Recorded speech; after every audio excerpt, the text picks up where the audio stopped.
doesn't matter who you are, what you do, or what kind of dog you have, or even if you have a dog, Flyball is the sport for you. We have a special guest today all the way from Australia. If you could please welcome Martin. All right, welcome Martin. So glad that you could be here with me today. If you could introduce yourself for everyone.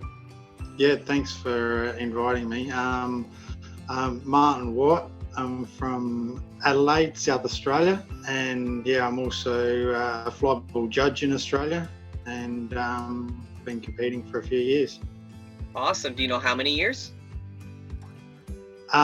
Since I started training my first dog in 2005, so 15 years. Just to remember, we're in 15 years. Yeah, there you go. That's awesome. How many dogs do you have, Martin? I have two at the moment. I have a border jack, which is pretty unusual for Australia because we don't crossbreed dogs over here for flyball. So he's a rescue that actually took me a few years to find in Australia.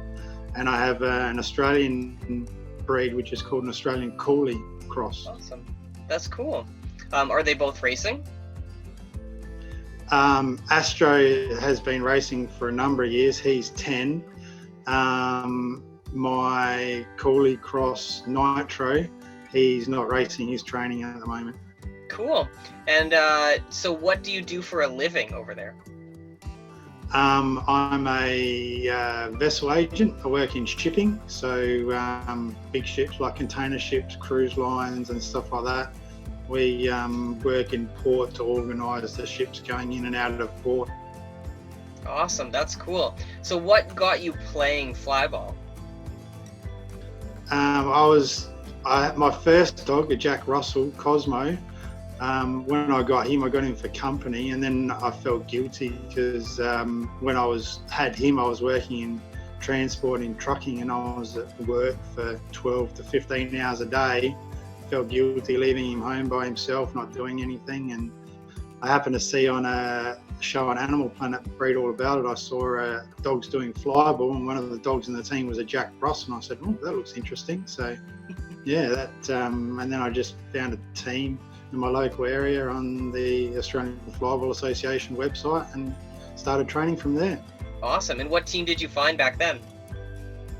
Back then I found Paradistricts, which is in the north of Adelaide. In Adelaide we have two clubs competing in flyball, one in the south and one in the north.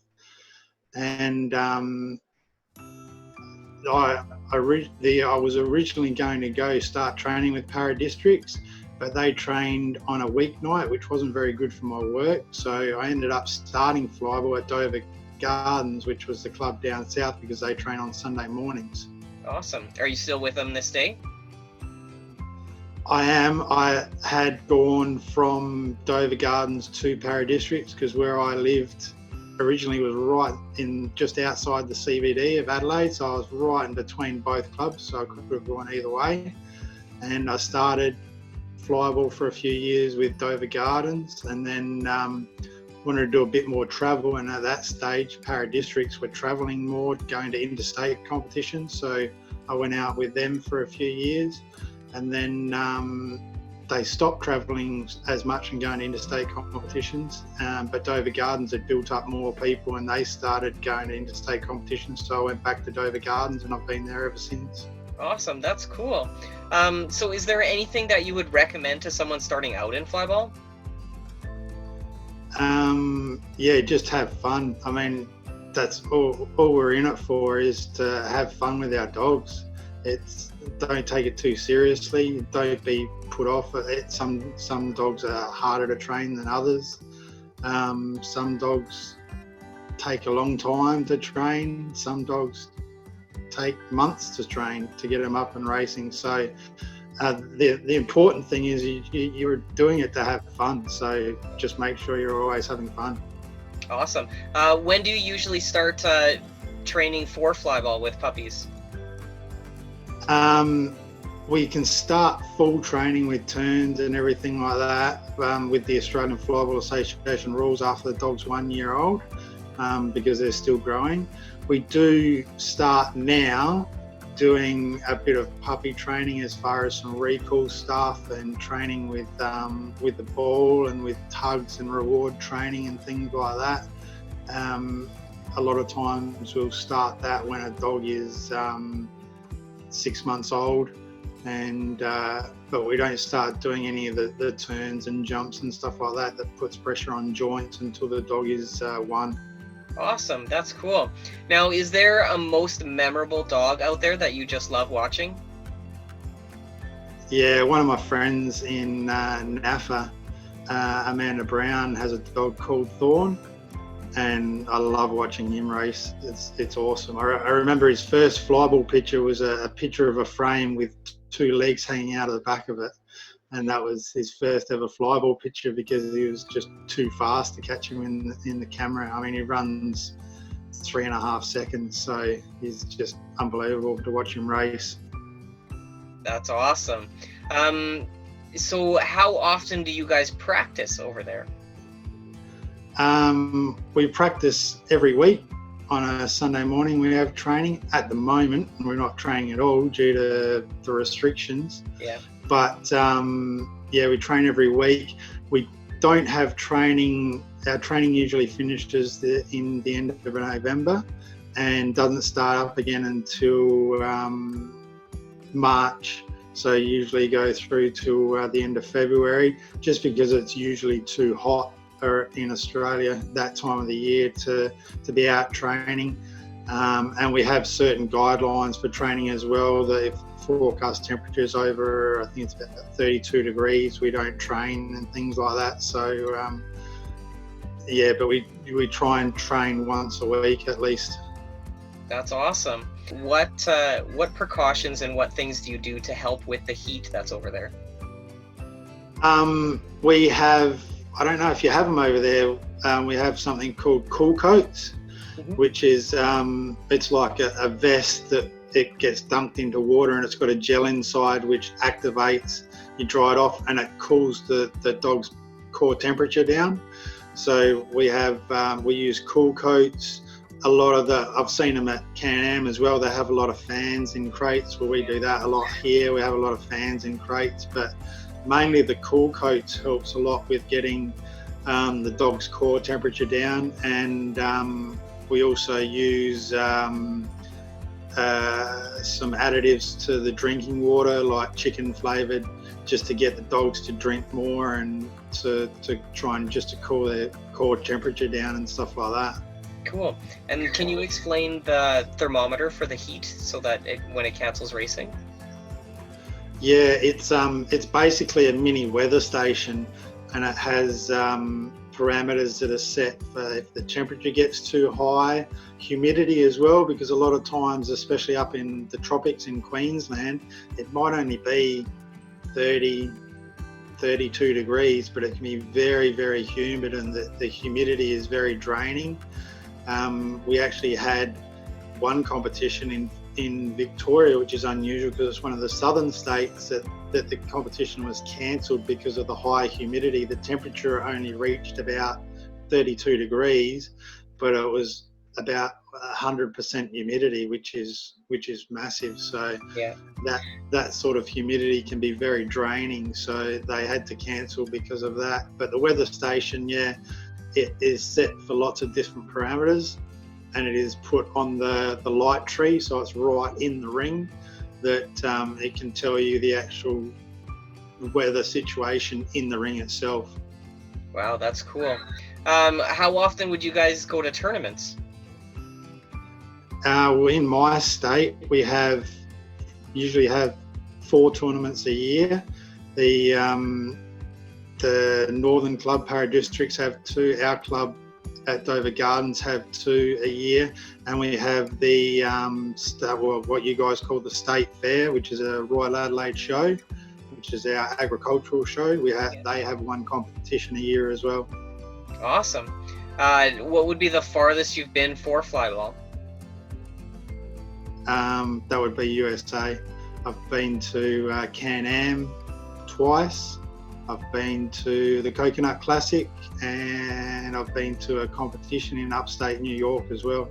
Wow. And I've judged at the Coconut Classic and in upstate New York too. That's awesome. That's a fun experience, I bet. Yeah, that was good. The first time I went was awesome because when I went in 2012 to New York,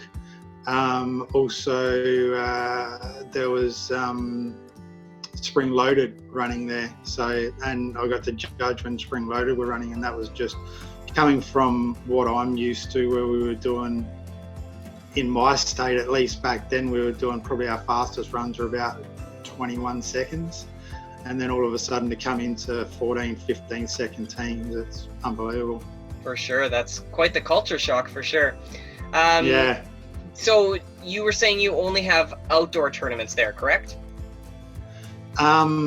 We do, most of our tournaments are outdoor. We are starting to have some indoor tournaments now, not in my state. We don't have any matting in my state, but we don't really have a facility to have it in my state. But now in the eastern states of Australia, in Queensland, there is a purpose-built flyball facility that was built a couple of years ago, and it's got open sides and with fans in the ceiling and stuff like that. But it was actually specifically built for flyball racing. Wow. And it has cameras and everything suspended from the ceiling, and it was built specifically for flyball. Wow. There's another purpose-built building being built in Sydney now at the moment, I believe.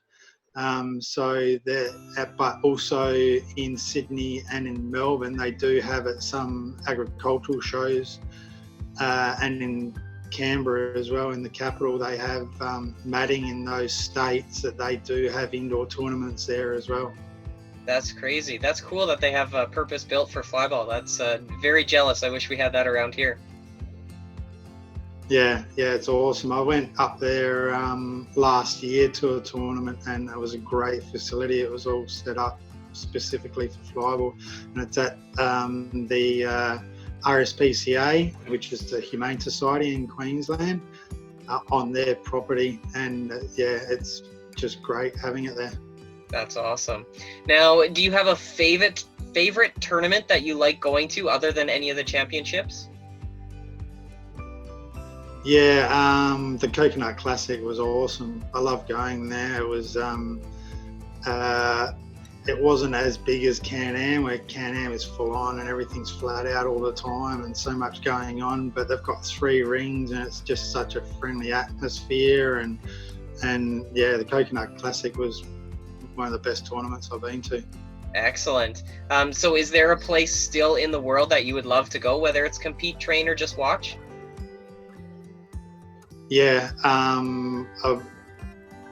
originally I thought about that there wasn't really anywhere, but I'd love to go and see flyball in Alaska. That would be interesting. I still haven't been out that way, and I live over here, so. Yeah, and especially with your proximity a bit more to Alaska compared to mine, or even North America probably.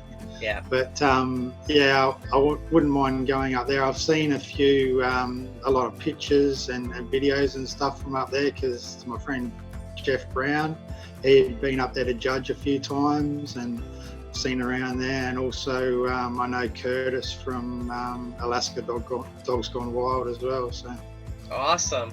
Now, do you have something that you take to tournaments that you would think everyone else would say was weird? In Australia, they would probably think it's weird, but I always take gloves to tournaments. I think it's probably a bit more over in America. But when I think back to Can-Am, I don't really remember seeing many people with gloves, but seem to have a problem with that my dog always wants to get the tug right where my hand is. So I have to be careful about it, and sometimes have to wear a glove because he's got my hands a few times. So. For sure, that's good. Yeah, it's a little bit bigger over here. It's not a whole big thing, but there is quite a few people that wear gloves, so that's cool that it'd be weird over there. Yeah. What about one of the most important things you learned when you first started playing flyball? Just to have fun and be patient as well, not get frustrated with things, and try and get help. Like when I was training my first dog, Cosmo, he was originally, I never got him into chasing balls or anything like that. So then trying to get him to want a ball was something that was difficult. It was weird, because when I first started training him, he'd go around, do a box turn, the ball would shoot out, hit him in the head, and he'd come back to me. So he just ignored the ball, and then I got help from a few people, just doing a few things with training him to want the ball, and it just clicked. So as long as you're patient with it, then and keep repeating steps and stuff like that, then most of the time the dogs will get it and they'll understand what you want them to do. And just having fun with your dogs is all as long as the dog's having fun, then they love to learn. For sure. That's a good way to point it. I like that. Now, out of all the dogs you've ever raced, whether it's yours or somebody else's, is there a dog that you liked racing over any of the others? Yeah, Jeff Brown's dog, Fletch. I raced him at Can-Am, and that was awesome. He was a great little guy, and it was awesome just getting to race a dog at Can-Am as well. So I loved racing Fletch at Can-Am. Excellent. Okay. So what exactly do you like about playing flyball? Just how much my dog loves doing it. It's, seeing that, I've seen photos of him when he's waiting to run, and he's just so focused that he's like, he knows exactly, he knows when he's on the run and he's ready to race, and he's just so focused on his job and what he has to do, and how much fun he just loves doing it. Excellent. Yeah, the dogs definitely have fun, and I think if you're having more fun, the dogs definitely have more fun.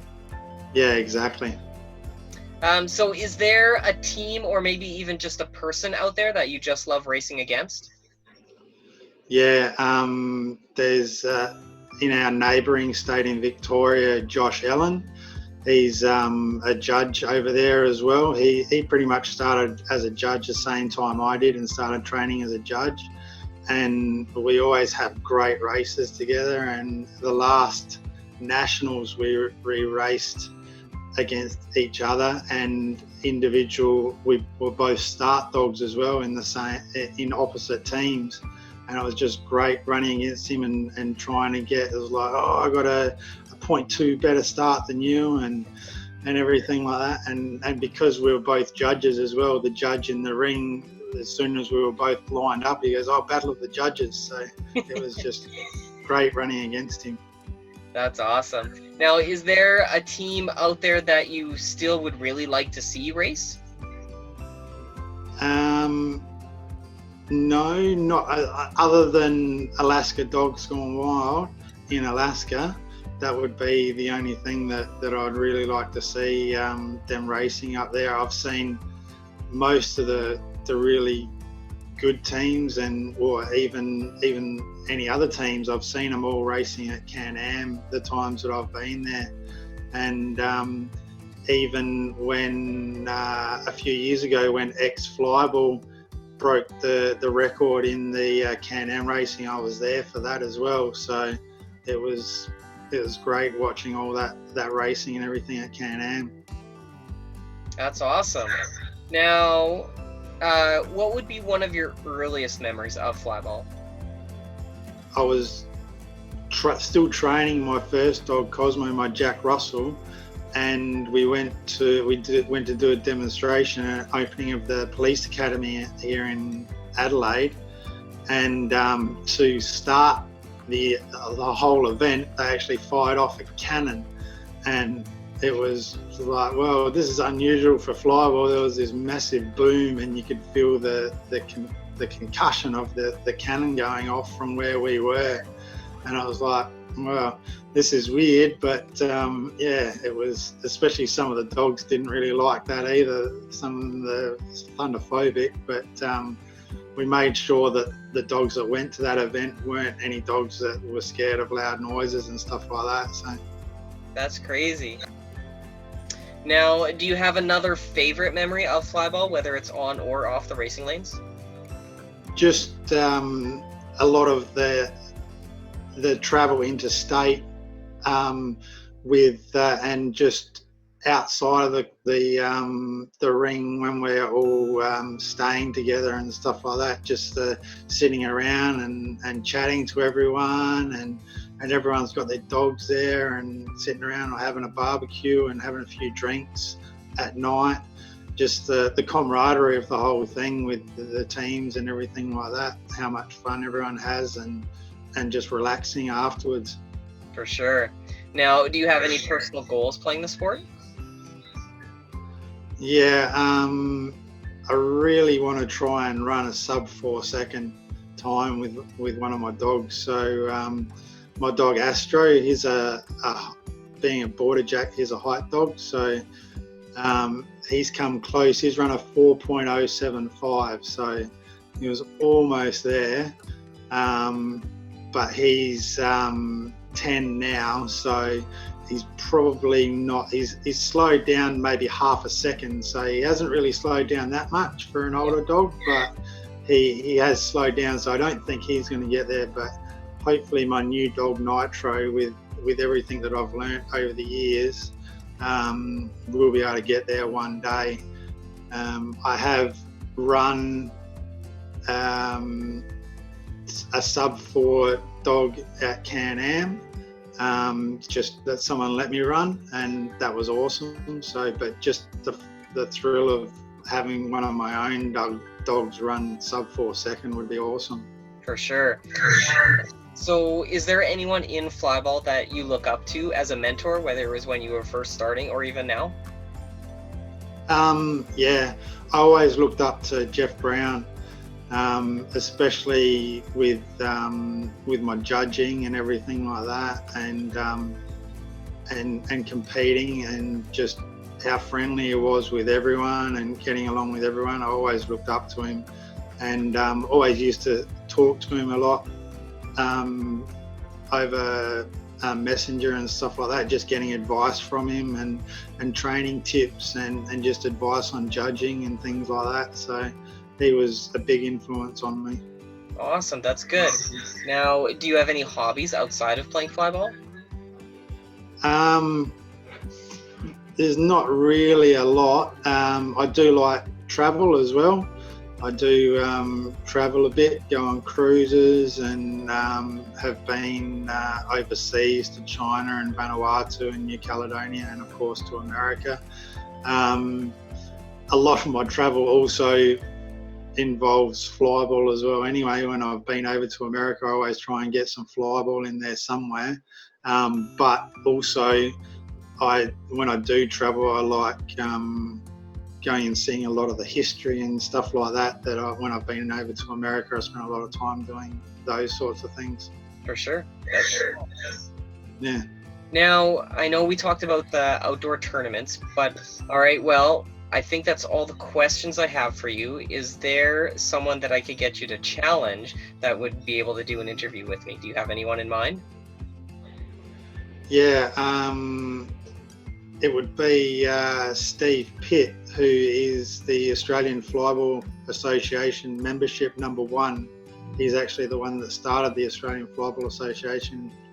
So he's up in Queensland, but he's travelled around a bit. When he started Flyball, he was in Victoria, and he actually came from South Australia. He didn't do Flyball in South Australia, but yeah, he's someone that I'm friends with as well, obviously in Australia, and he would be really good to talk to because he was instrumental in starting up Flyball in Australia. So. Excellent. That's awesome. Thank you so much for nominating him, and hopefully I'll get a hold of him real soon and get him on the channel. But other than that, thank you again, Martin, for being here and taking time out of your day. If there's anything that you have questions for me, I'm sure I'm going to ask lots more questions after the interview's done, just because I don't know much about Flyball in Australia. So thanks again for accepting this interview, and hopefully at some point we'll see you on the racing lanes. Thanks again so much for doing this, Martin. It was awesome to actually get to talk to someone in Australia. It's been such a dream of mine to go there even without Flyball, so now there's even more of an excuse to go there. So if you guys are new here, make sure that you subscribe and hit that notification bell to get a notification if there's any new videos that pop up. Hit that like button if you like today's interview, and leave some comments below if you want different people, or maybe you have some more suggestions on questions or anything like that. If you guys would like some more information on Flyball anywhere in the world, check out the links in the description below. If you would like some information on his team, there is also a link in the description below. Until next time, guys, see you then.